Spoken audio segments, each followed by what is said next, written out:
ভিডিওতে আমরা ঢাকা ভার্সিটির ঘ ইউনিট নিয়ে আলোচনা করেছিলাম। আর আজকে কথা বলবো ঘ ইউনিটের সাধারণ জ্ঞান নিয়ে। ঘ ইউনিটে চান্স পাওয়ার জন্য সাধারণ জ্ঞানে ভালো করার কোনো বিকল্প নেই।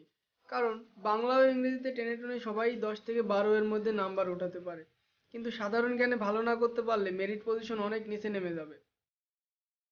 তাই ঘ ইউনিটে চান্স পাওয়ার জন্য যেভাবেই হোক কমপক্ষে 45 নম্বর পেতেই হবে। 50+ নাম্বার পেলে আরো ভালো হয়।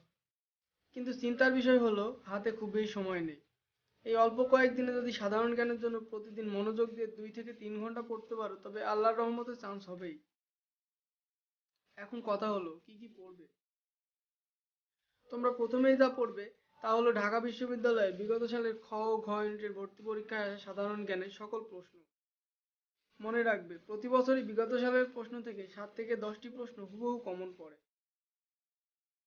এর পাশাপাশি তোমরা যা পড়বে তা হলো আইকন প্লাস কোচিং এর নাইম ভাইয়ের লেখা ফার্স্ট ভিউ, এক্সপ্লোরেশন এবং ঘ ইউনিটের লাস্ট ভিউ। তোমরা এখন প্রথম দুইটা বই বাজারে পেলেও ঘ ইউনিটের লাস্ট ভিউটা পাবে না। ওটা বের হবে ভর্তি পরীক্ষা শুরু হওয়ার 5 থেকে 7 দিন আগে। তাই অতদিন পর্যন্ত বিকল্প হিসাবে তোমরা খ ইউনিটের লাস্ট ভিউটা পড়ে নিতে পারো। খ এর সাথে ঘ এর খুব একটা পার্থক্য নাই, তবে ঘ এর লাস্ট ভিউটা বের হলে ওটা অবশ্যই পড়বে। আশা করি কেউ যদি মাত্র এই 3টা সাজেশন ভালোভাবে মুখস্থ করে মাথায় রাখতে পারো, তবে ভর্তি পরীক্ষায় কমপক্ষে 40+ নাম্বার পাবে।